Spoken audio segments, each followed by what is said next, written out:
നിങ്ങളെല്ലാവരും ചിന്തിച്ചിട്ടുണ്ടോ, എന്താണ് ഈ സൈൻ, കോസ്, ടാൻ? എന്താണ് ഈ തുടക്കത്തിൽ പഠിച്ച ഇത്ര വലിയ പാട്? എന്തിനാണ് നമ്മൾ ഇതൊക്കെ പഠിക്കുന്നത്? എന്നാൽ ഇതൊക്കെ ബേസ് ചെയ്ത് വരുന്നത് പൈതഗോറസ് തിയറം എന്ന് വന്നൊരു കോൺസെപ്റ്റിൽ നിന്നാണ് നിങ്ങൾക്ക് അറിയോ? പൈതഗോറസ് തിയറം എന്താണെന്ന് നിങ്ങൾക്ക് അറിയത്തില്ല, ഞാൻ ഇത് പറഞ്ഞുതരാം.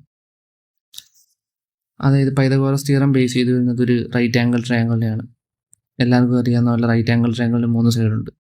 ഒരു ഹൈപ്പോട്ടന്യൂസ്, ഒരു ഹൈറ്റ്, ഒരു ബേസ്.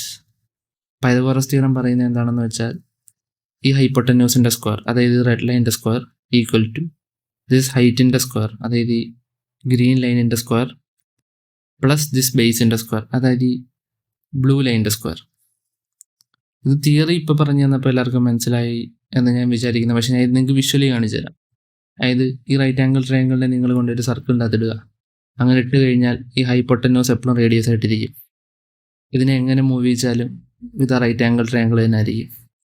ഹൈറ്റും ബേസും ഓട്ടോമാറ്റിക്കലി അഡ്ജസ്റ്റ് ആവുന്നതേ ഉള്ളൂ. ഹൈപ്പോട്ടന്യൂസ് എപ്പോഴും സെയിം തന്നെ ആയിരിക്കും, അതായത് റേഡിയസ്.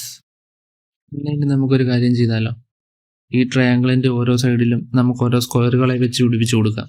എങ്ങനെയെന്ന് ചോദിച്ചത് ഇങ്ങനെ വെച്ച് കൊടുക്കുമ്പോൾ ഓരോ കാര്യം ശ്രദ്ധിക്കണം. ആ സ്ക്വയറിൻ്റെ സൈഡ് ലെങ്ത് എന്ന് പറയുന്നത് എപ്പോഴും ഏത് സൈഡിലാണെന്ന് വെച്ച് പിടിപ്പിച്ച് അതിൻ്റെ ലെങ്തിന് ഈക്വൽ ആയിരിക്കണം. മനസ്സിലായില്ലേ? പറഞ്ഞുതരാം.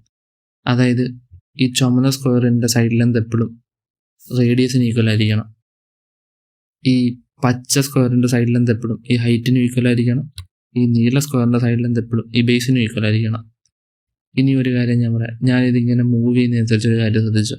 അതായത് ഇത് മെർജ് ചെയ്ത് അവസാനം ഇത് രണ്ടും ഒന്നാവുക. അതായത് ഈ പച്ച സ്ക്വയറും നീല സ്ക്വയറും തമ്മിൽ മെർജ് ചെയ്യുമ്പോൾ ലാസ്റ്റ് ഉണ്ടാവുന്നത് ഈ റെഡ് സ്ക്വയർ തന്നെ. ശ്രദ്ധിച്ചു നോക്ക്. മനസ്സിലായ?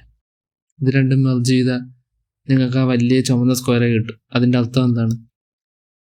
ഈ നീല സ്ക്വയറിൻ്റെ ഏരിയ പ്ലസ് ഈ പച്ച സ്ക്വയറിൻ്റെ ഏരിയ നിങ്ങൾക്ക് എപ്പോഴും ഈ ചുമന്ന സ്ക്വയറിൻ്റെ ഏരിയ കിട്ടും.